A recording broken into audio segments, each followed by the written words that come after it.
right, welcome to Best of the Bracket. You saw the graphic there. We're talking about none other than the man they call Goldberg. So, Trent, how you doing, Professor? You doing all right today? Hello, ladies and gents. Yes, senor, I'm doing muy bueno this evening. Good, good, good. Sarge, how you doing, buddy?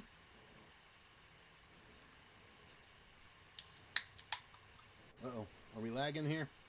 I think we're lagging. Yeah. So it's Goldberg matches. Yeah, yeah, Goldberg. Yay. Yay, yeah. I wonder what stupid bastard came up with this. Hmm. I want Well, to I can know. I can think of three. Well, I'll tell you, it Yeah. wasn't Bret Two other Hart. people went along with it. So It was not Bret Hart. So yeah, no, that's. Let me just tell you how pissed off I am. no, it wasn't about, Bret Hart. Let me just tell you how pissed off I Oh my am gosh, yeah. about last week. Why didn't anyone tell me that they couldn't fucking hear me? Okay, so that's just Well, wonderful. we could hear you. I heard you Yeah, just Well, I fine. I you know could hear what? you just fine. Yeah, that's what I'm saying. But Let me I tell guess you we didn't how we for didn't have people. enough people listening in to tell us that. Well, you know what? Here's the deal. The people, that want to try and do this whole, you know, streaming thing. How difficult it is. You know what I mean? It's difficult in order to try and make sure audio's good, your video's good. If it's not one thing, it's the other. So I'm just highly pissed off because I thought, Brett being my favorite wrestler, and I couldn't save the audio. So it kind of just really, really, really irked me that I could not have a excellent, episode. So, but anyways, I digress. Life happens. What can you do? So, but today we're talking about Bill Goldberg, the man they call Goldberg.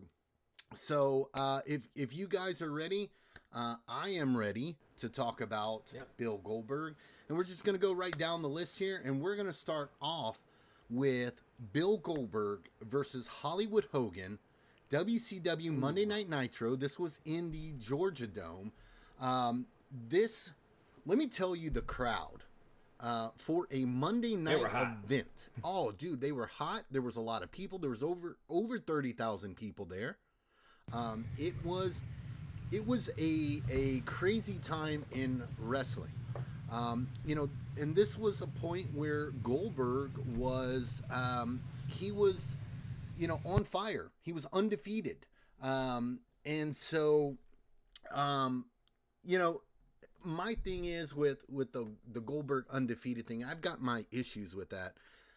However, that being said, um, at the time, us younger fans were involved, right? Like we at least I was a Bill Goldberg mark. I loved the intensity that he brought. I loved the whole undefeated gimmick thing. As you get older, you find that there's problems with it, right? But here he goes up against someone that really could not be beat. Hollywood Hogan. It was just, I wouldn't want to say, at least in the late 90s, he was like the mainstay champion of WCW, right? Whether it political or not, but look, it's Hulk Hogan, at this point, Hollywood Hogan. So you had something, an enigma, something that really just comes along because whatever Bill Goldberg had, at that time, it was it. Us fans, really, really, um, we really dug it. And so, him up against probably arguably the greatest heel of WCW, Hollywood Hogan. This match wasn't anything really special. I mean, it was very basic. It was a Hulk Hogan match. But how crazy is it that Hogan is the one doing the arm locks, doing these hip tosses, and he was the wrestling extraordinaire. He looked like Bret Hart in there. Hmm. He it really did. but Goldberg had this intensity, so he'd hit these big moves, and I just really, the match wasn't, the crowd made it really special, and it was special. I mean, and I don't fault them. If I was WCW, I would have had that crowd on display every chance that I got, just because it looked like it was, it was like a big main event type feel. So it was a decent match. It was okay. There was nothing to write home about. I think everyone was ready for Hollywood Hogan to be toppled, and the whole, this was the whole NWO Black and White, NWO Wolfpack. That was kind of a thing, so I just think people were kind of ready for it, and so it was a perfect opportunity. Bill Goldberg wins in front of, George. He played for the Falcons, so it was almost kind of like a homecoming of sorts. So Goldberg picks up a victory against Hollywood Hogan. Like I said, not the greatest match in the world, but the importance, I think, of it is there. Like, I think it is an important match for Goldberg, but the match wasn't great. So that was that. So let's go up against Bill Goldberg and Brock Lesnar at WrestleMania 33. Let's talk about that for a little bit. Who had that? That was me, senor. All right, check this out. Now, you need to try and remove yourself from the debacle that was WrestleMania 20 when these two guys first collided. Now, when we saw the build for that, it was something that every fan was clamoring for. Man, Brock Lesnar versus Bill Goldberg, this is going to be great. And then make Stone Cold the special guest referee. Man, just this should be the greatest thing on the card. And it was far from it. In fact, you could probably say it was the worst.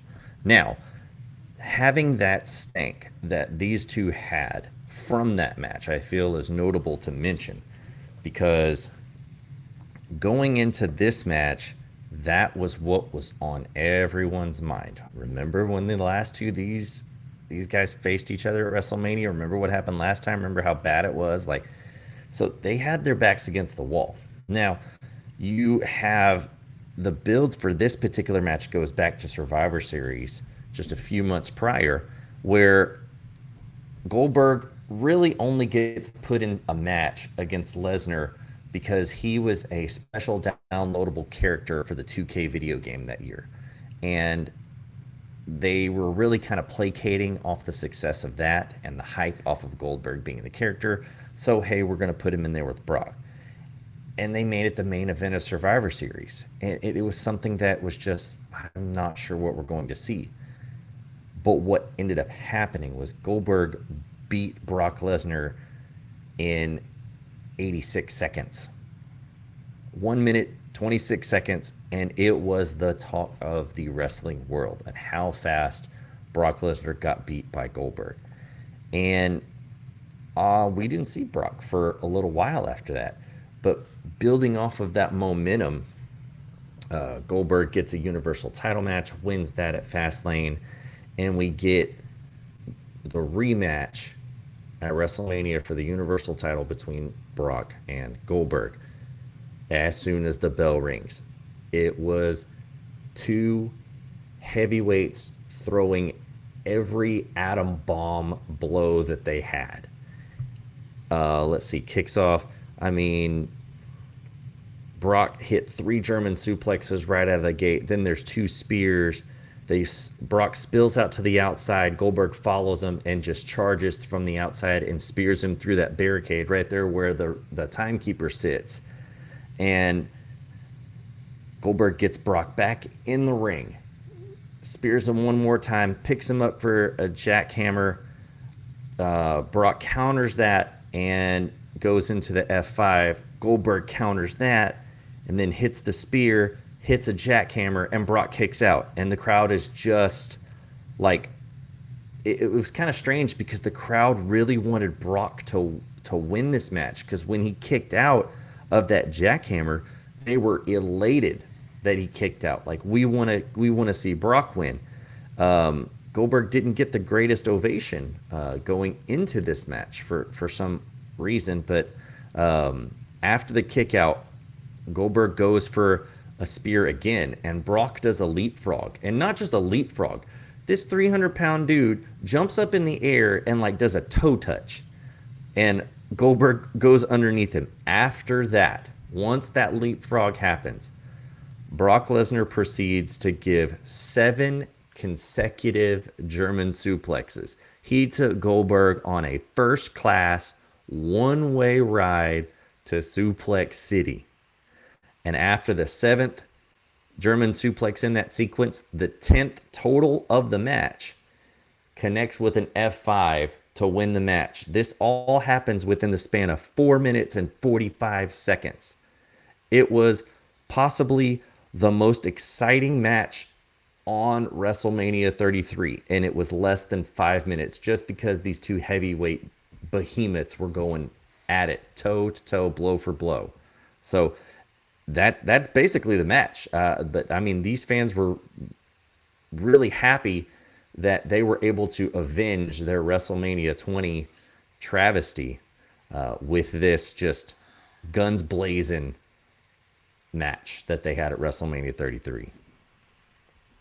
All right, thank you, Trent. And we're going to talk about Goldberg versus DDP at WCW Halloween Havoc 98. Now, this match was memorable for a couple different reasons. Primarily, number one, it cut off. It was my birthday. That's was, why, number one. Well, there you go. That's it. It was your birthday, and then it cut off at the end. So you know, that was not good for WCW there. But however, let me just tell you, this match was really, really good. And all credit goes to DDP here. I believe, and I could be mistaken here, but I believe DDP laid that match out in advance, and he wanted it to go over really well. So I think that, and it did. The match was great. It had, I mean, we're still in that unstoppable era of the Bill Goldberg. I believe he was like 150 something at this point. I think somewhere around there. So he had 150 something wins. Just didn't seem to be able to find that person to beat him. And in my opinion, DDP would have been a great person. Because DDP is, you know, the master of the diamond cutter, can take, you know, can give you the diamond cutter from anywhere. And so I think it would have been a perfect, but let me just tell you, it was solid. This match was solid. Crowd was in it. You know, Goldberg, there was some good stuff from him. Actually, I'm going to, I think he came in, you know, and just was ready to work because DDP put him to work. And so it was really, really solid match. Downfall for, you know, the ending of the match, you know, Goldberg picks up the victory.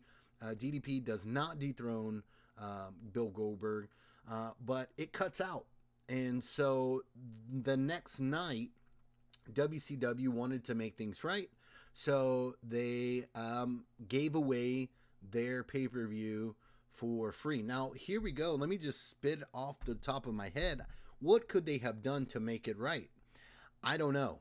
But I know they get a lot of flack for giving their pay-per-view main event away. I know they get a lot of flack for that.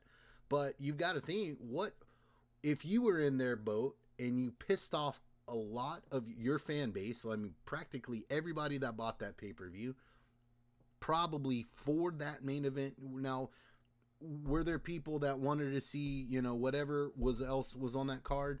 Yeah, I mean, I'm sure there were that people, but you know, most of the time, people are buying pay-per-views for the main event, and for the main event to cut out like abruptly, and it was very obvious that it was not due to like a storyline thing. This was like a legitimate, like right in the middle of something. It cuts out. I can tell you, how do you make things right? I don't know. I could not tell you that part, but I know that they gave it away the next night on pay-per-view. But the match itself was very, very solid. That was Halloween Havoc 98. So we're going to go into Goldberg versus Bret the Hitman Hart at Starrcade 99. Houston, was that your homework?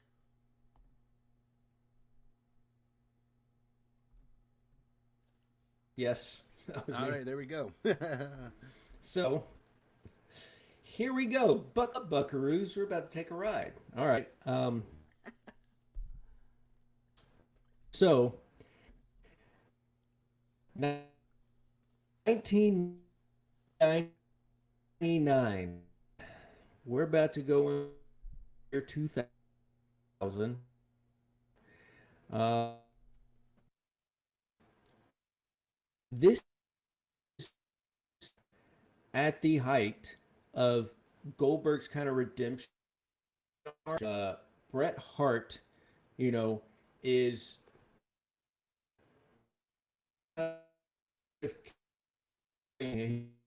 he's the champion, right? And he's kind of wanting to get each other, and they're friends. And just previously, just a few weeks ago, they were champions as well. So that was the storyline. Surprise, surprise. To this day, they're still living the game. They're not friends anymore, okay? After the match. But the match started out with it got all the pageantry that WCW could muster. I mean, WCW wasn't good at pageantry. You look at WWE, when somebody has an entrance, they have a freaking entrance, right? To the match, I mean, you had the people, escorting them to the ring and everything. Bret just kind of came out like his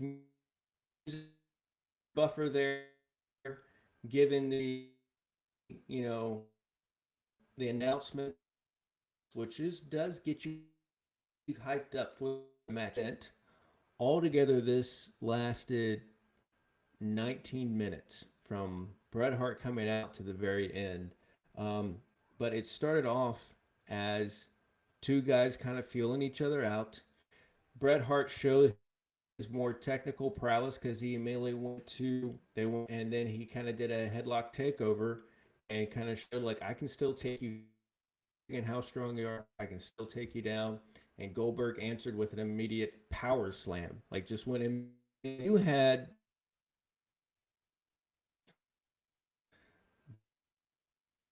Bill Goldberg whenever Bret was getting momentum, kind of put a stop to it. Shoulder tackle, something strong. It was nothing too fancy, right? What really kind of got the match going, as far as, okay, Bret has a big opportunity to actually win this one, is Goldberg went in for a spear and hit the ring post. But Goldberg's kind of notorious for that. Those ring posts is really like his big, his rival, because those ring posts come out of nowhere and he just goes head first into, just like lockers and doors is kind of his enemy too. But from that point on, Bret went after the leg and just started taking apart the ring post. And from that point out, Bret was doing more psychology, as far as like trying to get the big men down, trying to chop them down.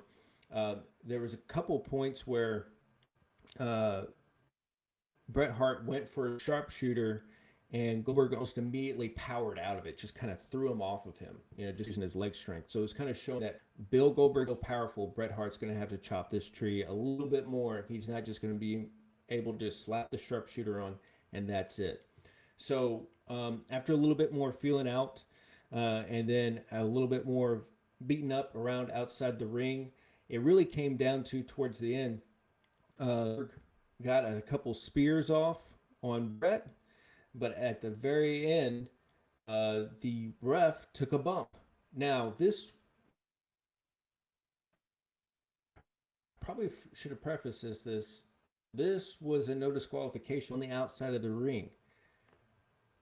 They had to tell me that because I had to keep wondering ref would take a bump and then one would immediately be in there. They were prepared for the ref bumps. They had three of them out there. One of which looks like he just graduated high school. So I don't know. But anyways, the referee, after three referees taking a bump, and at the very end, Bret Hart had the lock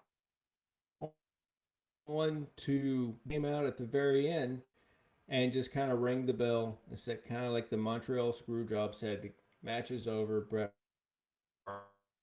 wins. Um, Ramp and it's like, what the match? Very anticlimactic. Now, I kind of skimmed over the kick to the head because I had to go back and say, did I miss it? It comes and goes pretty quick, but it was towards the end of the match. Bill Goldberg just kind of, you can tell it was kind of dazed, but yeah, that was the match. It was a match to it. It was overbooked at the end, and gosh, this is Starcade, and that's what you come up with as a finish. Oh, there we go. All right. So So that was Goldberg versus Bret Hart. Um, so now let's go to Goldberg versus The Undertaker at Super Showdown. Well, there was anything but super at Super Showdown for this match. So, as we've openly joked about Undertaker's entrances being long in length here, I calculated that, and I saw the timer count out. It took 10 minutes in total for the entrances alone, which ironically was about the same length of time for the match itself. And also, ironically, the entrances were the best part of this match. So, just gonna get into it. This match is infamously known for, one spot in particular towards the end. This match was not the greatest thing to witness, but when you get a Saudi king that says, "Hey, I'm going to fund this whole operation, and this is what I want to see," you're going to give the man what he wants. And he wanted to see Goldberg and Undertaker. Ironically, he's never asked for it again after this one. So you kind of get a little bit of a standoff, and the crowd is in anticipation, seeing these two just face off with one another. Immediately right out of the gate, Goldberg spears the Undertaker, and then Undertaker, excuse me, does his famous sit up, like he's coming back from the dead. He immediately puts the goozle on Goldberg coming up off of the apron, and Goldberg flips it into a knee bar, which is a very interesting maneuver for Goldberg to do, but with the MMA like training style that he does, it worked. It wasn't a bad little thing, and so you watch this and go, all right, maybe we're gonna see something pretty decent here. But that kind of um, Houston, you mentioned Goldberg and that ring post, man. That ring post is one of his biggest enemies, because that ring post got him again here. About beginning mid part of the match, goes for a spear, missed it in the corner. Undertaker ducked. He hit that ring post, and um, he hit his head on the turnbuckle itself. So this metal piece is what tightens up the ropes, the turnbuckle, and he hit his head, like the side of the head right here where I'm motioning, and immediately just blood starts pouring out of Goldberg's head. And this is, the time in WWE where we're still PG and we're still in a no blood, policy. And the referee is trying to frantically put his gloves on, and Undertaker just like looks at the referee, gives him that big wide-eyed Undertaker look, and the referee, Kyoto was the ref, backed up, and he could tell that Undertaker was like, don't you do it in this match. So Undertaker, seeing that and being the veteran that he is, slows things down and puts a few rest holds on, strikes, does the old school off the ropes. It thinks trying to get the train back on the tracks. Hits a choke slam, picked him up for a tombstone, and when he tombstoned him, Goldberg slipped a little bit, so the top of Goldberg's head hit the mat, making a connection there. Goldberg still managed to kick out. Then Undertaker's in shock, starts going for more strikes. He picks up Goldberg, does his little snake eyes thing in the corner, and when Undertaker runs back off the ropes to give that big boot, Goldberg connects with a spear, and that's the spear right there that really kind of what we thought was going to be the end. After that spear, Goldberg went to pick up Undertaker for the jackhammer, and that was that terrible jackhammer where he just dropped Undertaker on his head, and it just looked ugly, awful. Undertaker still managed to kick out somehow, still managed to do that.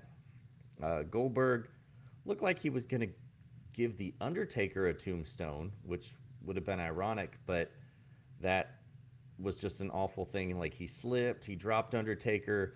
Undertaker quickly got up, like just grabbed Goldberg by the throat, picked him up, choke slammed him, and pinned him, and then that was the match. And then the camera was on the Undertaker's face, and you could just tell Undertaker had this look on his face like, God, that sucked so much. Like, that was just awful. We should never do this again. And thankfully they haven't.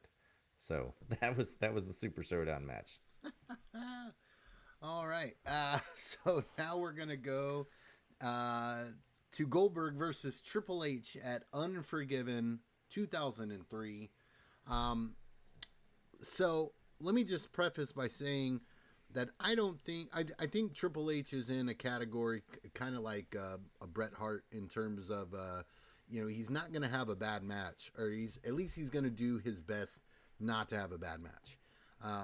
And I think he delivered here. I have some criticisms, and I think it was the biker shorts for me on Triple H. I don't know. I hated those were horrible. God, I hated those biker shorts. No, he was like, after the match, I'm going to go cycling, with Steph. I don't know. I hated the biker shorts, and I was like, oh crap, I forgot about those shorts, and I was like, I wish I would, now forget about them again. But the match itself was decent. It was good. The stipulation here was that Triple H could have lost the World Championship on a pinfall, submission, countout, or disqualification. And if Goldberg lost, he'd have to leave the WWE. So that was the stipulations there. It was kind of weird to see a Earl Hebner in the in a WWE ring. Like, I'm just kind of so used to him not being in WWE. When I saw him, I was kind of like taken aback a little bit. I was like, oh gosh, I guess in 2003 he was still there, and I didn't remember that. So I mean, it was kind of nice to see Hebner. And the start of the match, he did his Hebner. All right, Bill. If you lose this match, what's going to happen, right? Like, you're going to be out of the WWE. Triple H, if you lose, you're, by disqualification, pinfall, or submission. I'd say, so he kind of did that a little bit before the WrestleMania 12, main event. And so I chuckled a little bit. The match was solid. Triple H is, no small guy. So he kind of showed where Bill Goldberg at this point wasn't necessarily unstoppable. He still had some power to him, but he wasn't built as, if you punched him, he wasn't going to sell for you. He did do a little bit of selling here. It wasn't great selling, but he did sell for Triple H. There was a ref bump there. The sledgehammer came out to play. The ring post, that was a thing. Goldberg and those damn ring posts. I will agree with you. That has become a Hey, they trademark. got What a was that better using? record against Goldberg than anybody. Yeah, it's 174. So yeah, on the next episode of Best of the Bracket, it's gonna be ring post, the greatest. And it's gonna be all Goldberg matches.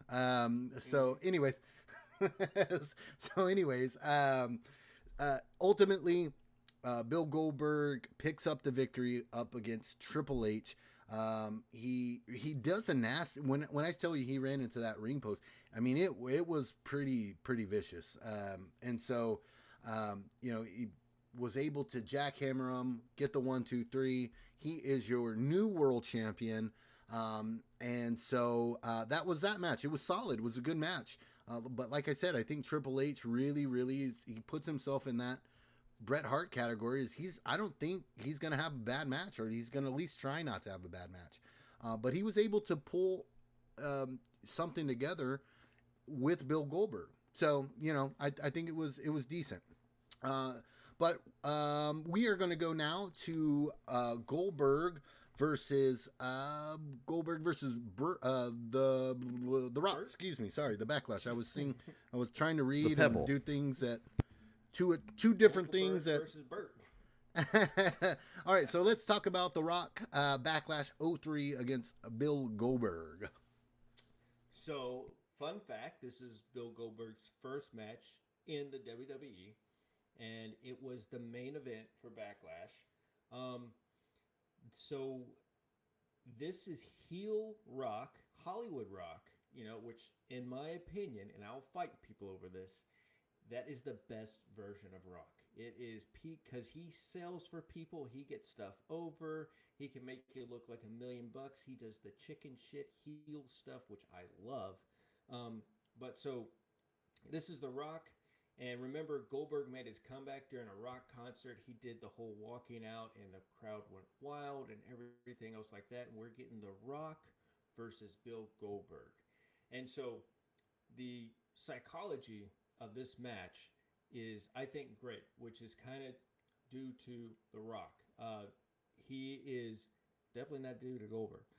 But he is playing the chicken shit heel, where he knows, like, he has to kind of stick and move. In fact, at the very beginning of this match, Rock is not even trying to come into the ring. He comes in for a second, and then he goes right back out to the ring and says, "No, ref, back him up.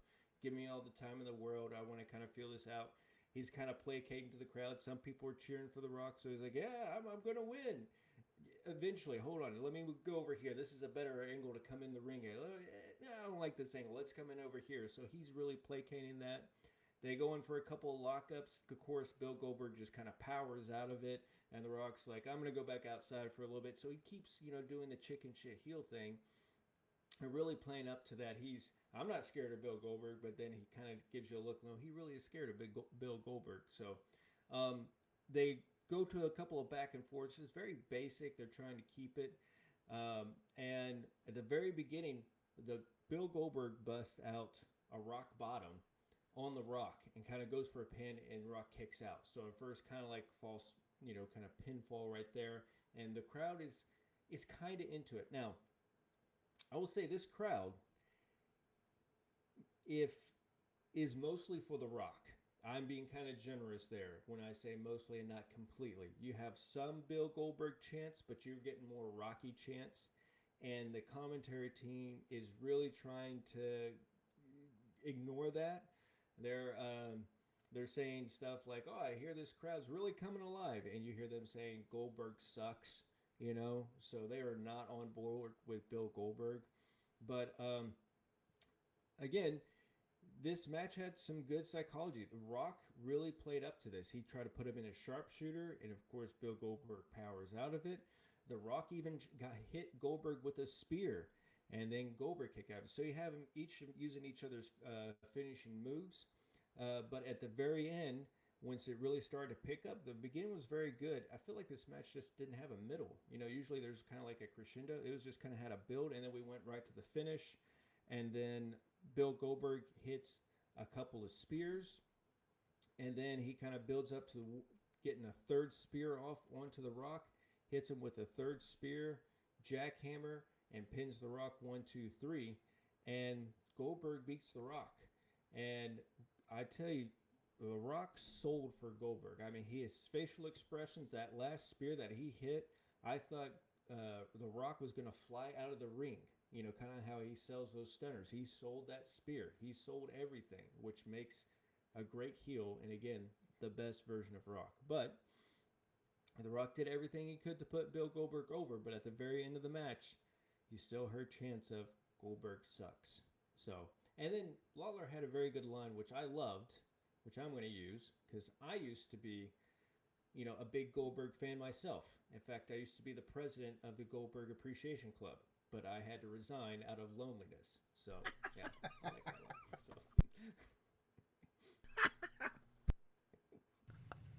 Oh God. Huh.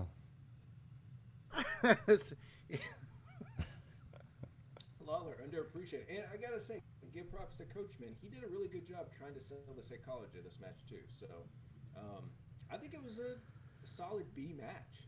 Like if we're giving it it was a solid B. Good effort.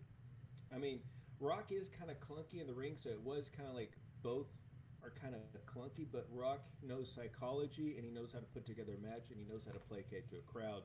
So he held all that working for him, which made us a solid match. So. All right, there we go. So let's talk about our last match that we got to discuss is Goldberg versus Raven. This is at WCW Monday Night Nitro. All right, so at this point, you have to remember that any match that Raven has is under Raven's rules, which means anything goes, for those that don't know. Goldberg at this point, his streak is up to 74 and 0. So as soon as the bell rings, Raven rolls out of the ring. Wants no part of this, obviously. Went and grabbed a chair first off because, if you look at Raven, you look at Goldberg. If you're going to have a traditional wrestling match, Raven's not going to be the type of guy to take down Goldberg. He's not going to want to fight with him either, so went to go grab a chair. They start fighting on the outside. And when Raven gets the chair, brings it into the ring, he hits Goldberg with the chair, sets the chair up to where it's in open position, sitting position, and does a drop toe hold to Goldberg's face into the chair. This was probably the most vulnerable moment that we had ever seen Goldberg up to this point in the streak. Then he immediately put the sleeper hold on Goldberg. All right, got a good offensive move on him with a chair to the head, and now goes to slap a sleeper on. This was a very smart move by Raven, but as we are continuing to build Goldberg up, Goldberg slowly begins to get up to his feet, and does like a snapmare judo type maneuver to get Raven off of his back.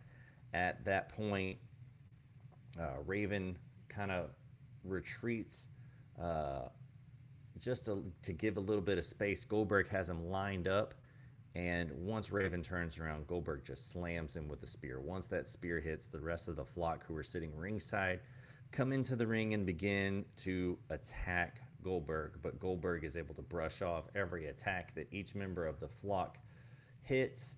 And then Horace Hogan, who had just joined the flock the night before, had a stop sign in his hand, connects flush with the head of Goldberg with the stop sign, and then turns around to celebrate his victory that he just hit Goldberg in the head with a stop sign, not realizing that it had no effect on Goldberg whatsoever. And when Horace turns around, he gets speared when that stop sign goes flying into the air. And then once that spear happens, Reese